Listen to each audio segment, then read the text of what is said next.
Hello and welcome into the Hogs Happy Hour here on Four Star Sports Media Network. I'm your host Blake, and today I'm joined by Jason. If you're watching on Twitter, YouTube, Facebook, whatever, be sure to like and share and subscribe to the Four Star Sports Media YouTube page so you do not miss anything from Four Star Sports. So again, if you want to be on the show, just add your comment. We will put your question on the air and get you involved. So, Jason, guess what? What? Basketball season is finally over. Hallelujah. Praise Jesus. Hallelujah. Yes, Now, it was good to see them win last night on Wednesday Night Sadness against Vanderbilt, but they were down 14 or 13 at half, so it's good to see them have a little fight in them to come back. But today, this afternoon, South Carolina was just a little bit too much. Hogs, they got down early in the second half, and that was the season. So, just what are your thoughts on the SEC tournament, and kind of your thoughts on the season? well, up until today, it's been good. We finally got that Vanderbilt off our back. The past, I think we've lost three or four straight games to Vanderbilt. Bad team. Yeah. They're a really bad team, and yet we struggled with them the past three or four games. Um, I guess when you lose to Arkansas now, you end up getting fired. Yes, yeah. In case you don't know, Coach Stackhouse was let go today by Vanderbilt, so that is one job opening in the SEC. But that is, that's one job. I don't know if anybody really is clawing to get it. No, yeah, Vanderbilt's a tough spot to win. There's a multitude of reasons, but hmm it is a tough spot to win, especially in this transfer portal day and age. Yeah. But today's game, we played the first half great. I was Mhm. excited to see the way that we come out. Yeah, Brazil had some really quick 3-point shots that went in. We felt good even though we were down by three at half. We felt like you know, we have a chance to win this thing. But coming out in that second half, where I don't know what happened, if we just, I mean, fell asleep at halftime, or maybe had some old fashioned Brett Bielema's PB and J's. yeah. I don't. It was very quickly that it went from what 3 to 13 or 12, Yeah, I whatever mean, it I mean, was. we come out, our shot selection was just, we drove it down the court and shoot a three. There was Yeah. no setting up any plays or anything, no passing the ball around. We're just jacking threes, and I don't understand it. Yeah, like last night against Vanderbilt, we kind of switched the defense into a hmm like a pressure style defense, and it works because Vanderbilt was probably not expecting that from us. But today we just we it was our second game. It was South Carolina's first game. Our hmm legs probably were not under us like they should be, but it Well, was. if you notice during that Vanderbilt game, we only really played what 7 players during that whole game. Mhm. So he didn't sub out a lot during that game, and of course it went into overtime, which definitely doesn't help. And when you have a Yeah, quick turnaround at 2:30 the next day for your next game, it's just yeah, hard. yeah. There was no shoot around anything. It was just No. roll the ball out there and play. hmm But I know a lot of Arkansas fans are relieved that the basketball season's over. It was not what we expected. We went out and beat Duke early in the season. We went out and beat Purdue in the little charity game. We had very high hmm expectations and SEC play. Usually under Musselman we struggle, but we just could never get over that hump, and No, so the really high expectations everybody had of us being a Final Four team this year definitely didn't help.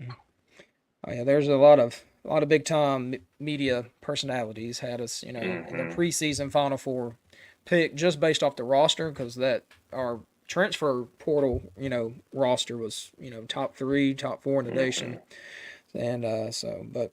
But now it's Musselman's favorite time of the year, and that's he gets to go. He gets to go shopping. Okay, he gets to So whether go that's shopping in the portal, uh, literally. he may be shopping himself to go somewhere else. You never know. Yep, You never know yep. with Musselman. You know, Musselman kind of found out the bad side of Razorback fans when things are not going good. Things Hmm. will get out there instead of staying in house. So that was I mean, I love Musselman. I hope he stays. I think he Hmm. just the poured all the new incoming players and the players that were there. They just didn't mesh well together. So I mean, it's going to happen.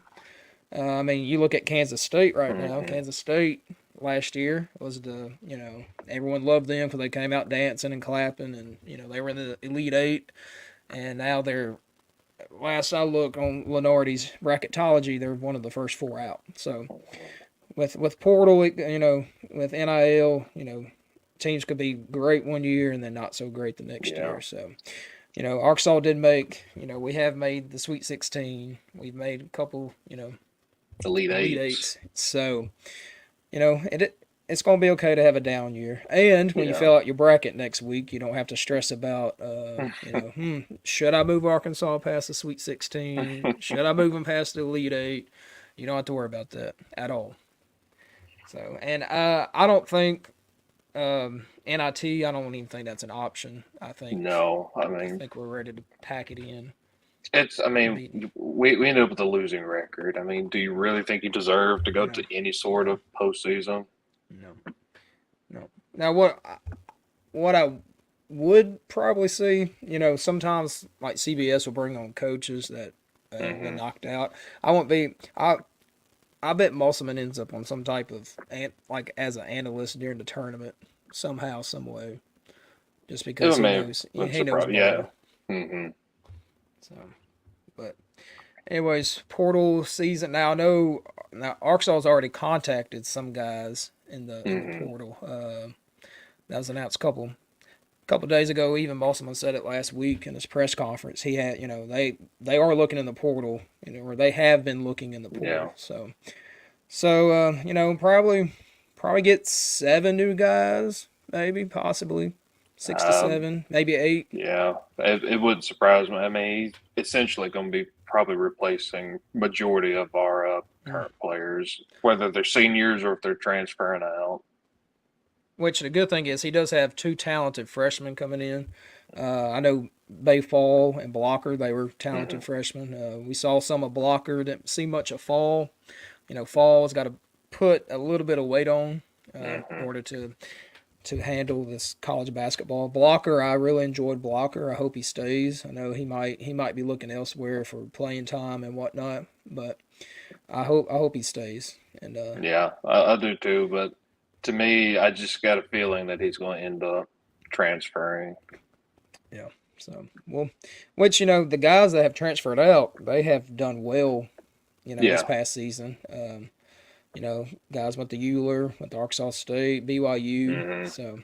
So I mean, the guys that are transferring out, I mean, they've, transferring out's not terrible. I mean, it's terrible for Yeah. Arkansas fans because we want them to stay, but Hmm. some of them want to go for playing time and whatnot. So, and Sam Pittman said things of that nature.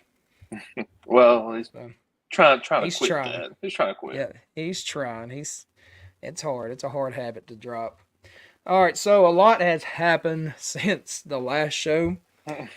Starting on Friday, learned that we had to find a new running backs coach because ours went to TCU to be with Brawls. Um, He was at practice that morning too. That's what yeah, I mean, boggles me. so I mean, reports came out that he was not interested, or he was like an applicant, but he wasn't really Hmm. interested. Then a couple hours later, came out that he's leaving. Um, so, but it is what it is. I mean, we got another one in Colby Smith. Hmm. So here's what Pittman said about the hiring of Colby because it's kind of an odd part of the season of hiring season, Yeah. especially in March. You're probably not used to hiring assistants during this time. For you to talk to, and he was the best guy for the job. Let's go back. I asked all the coaches to give me names of guys. I had some and give me names of guys. Bobby just gave me a name, gave me Colby's name and didn't say a whole lot. Just, I said, well, I'll interview him and this, that, and the other. And then I didn't, when he gave me the name, I didn't know they had worked together or anything like that. He just said, hey, here's a guy I'd like for you to talk to. And he was the best guy for the job. But the thing about him is he knows the offense too. So it's at the timing of all those things. I hired him because he was the best guy, in my opinion, for Arkansas that I interviewed. Nothing against the other guys that I interviewed. Same thing with Ronnie. But he came in and we're clicking pretty fast with him. And so I guess that's a long answer to say that they both know the offense really well. And there's a great advantage for that. And they know the verbiage. The verbiage is the biggest thing, the communication. All right, so he talked about he did interview a couple people according to to Pittman. So, but he basically asked the offensive guys for names, and Kobe Smith was the name Petrino provided him, and Pittman said he didn't know that they worked together. So, I guess Pittman's going to trust Petrino. Of course, Petrino's offense coordinator. He's in charge of all that. So, but the running backs seem to be gelling well with him. They said they're not too upset with the hire. They said that they trust Pittman, so they're going to trust his decision and move on and hopefully have a great season with the running backs. Yeah. But that was a very telling kind of conference that he had there. Who really is making big time decisions right now? Yeah, he's putting a lot of trust in Bobby. Yeah, I mean, it felt like to me that it was more Bobby's hire than Sam Pittman's decision. Yeah, and it's another guy that's used to Bobby Petrino's system, so you don't really have to teach him anything. So that probably went to the decision a lot to help bring in Colby. But the vibe right now up in Fayetteville, I think Pittman said they're going to practice till Monday. Then he's going to let the kids have spring break off. Hopefully, no scooters are involved on spring break or anything. We have a bad run right now with scooters, but if you're going to Panama City or somewhere, just stay off the scooter. But anyways, the thing that's Pittman said he really really loves this team. Now he has said that about every team he's probably coached, but I just get watching these press conferences. The vibe is just I feel like they're more of a team this year than maybe they were last year. Oh yeah. I mean, you can definitely kind of get that from just these post practice conferences. I mean, the players seem more focused, interactive, and even with each other. I mean, it actually feels like an actual team. Yeah.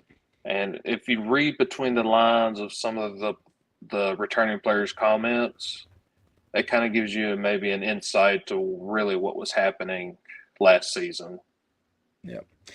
Yeah, we'll get to some of those right now. All right, this is Luke Has, tight end, talking about Taylon Green, which I'm going to call it right now. I think Taylon Green is the quarterback for your Arkansas Razorbacks. I know it's a competition right now, but I don't – just these comments and everything else, I do not see him losing this quarterback competition.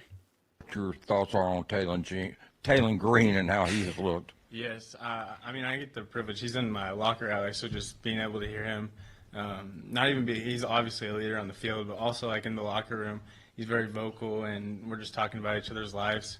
And I just think his leadership is tremendous compared to any other quarterback that I've had, and I just love everything about him. So he said he leads better than any other quarterback he's had. Now, if he's just going off college quarterbacks, he's only had one. and that will be your number one record holder, KJ Jefferson. Yeah, that was a very interesting comment by Luke Has.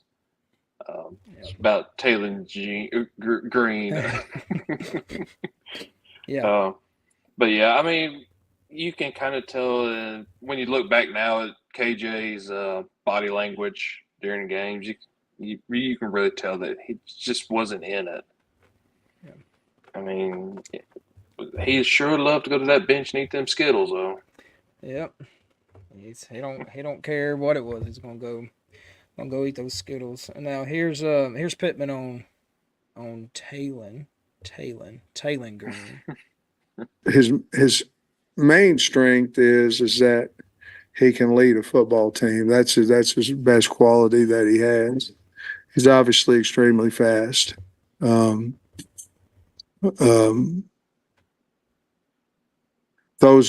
the ball well. His accuracy is going to continue to improve. But he can really run, and he's got great leadership. He can throw the football too. Accuracy, obviously every time we throw it, myself, Bobby, him, we won't throw it right where we want to throw it every single time, But I'll tell you this, 5'2", 88 today. I mean, there's some guys that are making some really good catches as well, but he got great leadership. You can just see how the players look at him on both sides of the ball. So take that with whatever you want. There's that word, leadership. Yep. So, KJ's going to go down as one of the top Razorback quarterbacks, but that last year is going to be it's going to be hard. That's what we're going to remember KJ is that last season where it kind of all went downhill. But Taylor coming in again, he's again, I think he's going to win the quarterback competition. So you can go on Twitter and YouTube and look up the highlights. He did have a pretty pass to Isaiah Satania down the sideline. He was rolling left and threw it right over the defensive back's head and went in for about a 50-yard touchdown. So it's and the receivers are starting to step up too. So we I think I'm gonna hold this up. I am drinking the Kool-Aid here. I do think the football team is going to surprise a few folks. They're not going to win the national championship. No. I think they're going to sneak up on some people. I think if you get 6 wins, that's great. Means you're going bowling. Yeah, ultimately, to me, 6 wins next season is a huge victory for us. Even if we go 5-7, I still think that is okay. But 6-6 to me is kind of where we'll probably end up at. Yeah. So, and then here is Carmona. Okay, he's one of the new guys on offensive line. He's just talking about how different it feels. Now, he was not on the team last year, but just, talking to everyone that was on the team last year, it does feel a little bit different. How much has maybe Josh and Patrick talked about it with you guys about maybe it's wanting to get things right to turn it around, or has it been a flush it and let's move on to this year? It's mainly a flush thing. And it's actually funny enough, a lot of the people that are like talking about it would be like the people on different positions. So it's like the wide receivers, but it's all positive. They're all like, man, dude, like the way you guys are talking this year, the way you guys are bonding together. It's more of like the other people like kind of noticing what we're doing, how we're changing. And I just think in the offensive line room, we're just trying to flush it, not really think about it. And this is a whole new group of guys, and we're rolling with. So it's good to see the other position groups see the change of the offensive line. They're in that press conference. He said they're communicating more, they're talking more, they're hanging out outside of practice more. He said the offensive line is one of the positions you need. Like you need all 5 guys working as one unit together. Yeah. Because but they have looked pretty decent in practice. Pittman has his hands on them more than he did last year. So Pittman as offensive line coach is still, he's still one of the top guys. So it's good to have him. He said he's kind of Mateo's GA. It's kind of weird for the head coach to say that he's a GA to somebody, but he said he is his GA. So it's good. I mean, I don't like I said, I think it is early. They are practicing against each other, but I do think that I think we might surprise a few folks out there. Like I said, we're not going 12-0, but 6 wins, maybe even 7. Arkansas fans, we really love 8 wins for some reason. But just a couple more practices, and then said Monday he'll give them spring break off, and then they'll be back at it.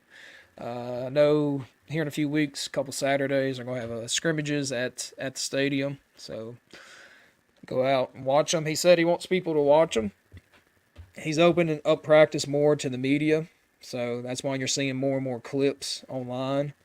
It's because he's kind of opened the doors to the media to come watch them, record, post stuff on Twitter, YouTube, anything like that, things of that nature. So. Well, he wants people to come to the games. He wants to see people how much they improved since last year. Yeah. So. All right, and then we have a short show today because we just watched basketball, and we're got to go celebrate that it's over with. But baseball opens up SEC play tomorrow against Mizzou. Speaking of Mizzou and basketball, they officially went over. Okay, they did not win a game in the regular season in basketball, and they lost last night to Georgia. So, could happen to a congratulations, better Mizzou. team. I know. We here at Hogs Happy Hour, we cannot stand Elijah Drinkwitz, even though he's from Arkansas, but just the things he does. But anyways, baseball took care of business this past week. The bats kind of opened up, I guess you could say. Started hitting some more home runs, some more base hits. So maybe the bats are getting hot at the right time. I know our pitching is still great, so we're still on pace to. I think we're still on pace to break the strikeout record. Now, I do not expect us to break the strikeout record, but we are on pace to do that. So again, we open up 3-game series, SEC play starting tomorrow, and then I'm sure you can watch it on the ESPN app. I'm not sure if it's on TV, but it's on. No, it's only on SEC Network Plus. There you go. So. If you don't know how to do that, just ask a teenager around the house. I'm sure they can show you how to do that. Because I barely know how to do it sometimes. Because the ESPN Network Plus, SEC Network, I don't. It's if you sign up for Hulu and all that, you're involved in it. Whatever. If you sign up for YouTube, you get this. I don't know, but better yet, you can listen to the Bubba on the radio. Yes, we got the Arkansas Razorback app. You can just hit the listen live button and listen to Bubba and Phil, to the very good commentators. Yes, in fact, when Razorbacks are on TV, I just mute the TV and I sync up the radio so that I don't have to listen to the commentators. So, with a baseball game and a 3-game series, there's only so much you can talk about on TV, and Phil and Bubba, they kind of do their own thing. But, you gonna start bringing your Walkman radio into the games to listen to? Yeah, that's what our granddad used to do. That little yellow and green little Walkman radio. Listen to the radios that even though you're live there, but listen to it while you're in the stands. But I don't know. Anything else? No. I mean, I'm excited. SEC play is opening up for baseball. I mean, right at the right time. Basketball ends, SEC play begins in baseball. Yeah. Now here's the Razorback cycle. Okay, that's you probably seen that picture online where there's gonna be a point possibly that we get mad during baseball season. It's gonna be we get very excited about football season. And then once football season starts screwing up, we get excited about basketball season. But That's It, the cycle of a Razorback fan. it's probably going to be at the end of March when we start to get mad about baseball. That's when our series with LSU starts. Then we go into Yeah. another series with Ole Miss, Yeah. another series with Alabama. So it Yeah. gets a little tough Yeah. there around the end of this month. Yeah. And I will say, I forgot to say this, we are ranked number one by most publications for baseball. There's a But couple that have all us but number one. two. I think there's all One, but one. yeah. One of them has it number So, two. Everybody else, I think, has us number one. Which so this is I your don't want to be number number one one right ranked. now. No, you want I to want to be be, number one right now. and we know the road to Omaha. It's you have got to be lucky at some point. Mm-hmm. So, but hopefully we host a regional, super regional, so we make the road there just a little bit more easier. But Yeah, I know. I mean, playing the home game, regional, super regionals is huge. I mean, just the amount of fans that show out mhm. for those games I'm sure, is a really good competitive advantage that we can have. Yeah. So, in closing time here, Daniel Gafford is closing in on a NBA record. So, like Jason and I talked before, the trade from Washington to Dallas Mm-hmm. has been very great for Gafford. Gafford is a South Arkansas boy from El Dorado, not El Dorado. Okay, like El Dorado. the NBA commentators, they always say El Dorado. Okay, it's El Dorado. So it's closing in on consecutive field goals made, but most of his field goal attempts are usually dunks and maybe a Mm-hmm. little bit of alley oops here and there. So, but it's good to see him. Yeah. There's a lot of veteran NBA players who are former Razorbacks who are doing well. Patrick Beverly, he's one of the top defensive guards. It's like him and Portis are on the same team. Yeah, so Portis. Um, so, so, but I don't know. I don't have anything else. I don't know. No, we got storms rolling in now. It's started pouring down rain right now. Yep. So our spring break starts tomorrow for schools. So the kids around the state of Arkansas will be excited tomorrow after school. Some of them may not even go to school tomorrow, but it's none of my business. But also on 4star.live, there's a daily podcast now called the Sports Buffet, so you can check that out. And also, again, if you want to join in on the show, just like, subscribe, get the word out about this podcast. So, yeah, we're here every Thursday, 5-ish, 5:30-ish. Okay, we are working people, so it takes a little time to get set up. We had a little technical difficulties today. So, and then Ashton is he's doing as teachers when we sign our contract. It says other duties as assigned. So Ashton's other duty as assigned right now is to be the cashier at the old book fair. The old Scholastic book fair. They still did them things. Yeah, well, it's not the same as it was when me and you were in school, but it's it's still, the kids enjoy it, so anything for the kids. But. All right, so for Jason, I'm Blake. This has been the Hogs Happy Hour. Again, subscribe, like, share, comment, do all that on the 4 Star Sports Media page, and we will see you next week. So, yeah.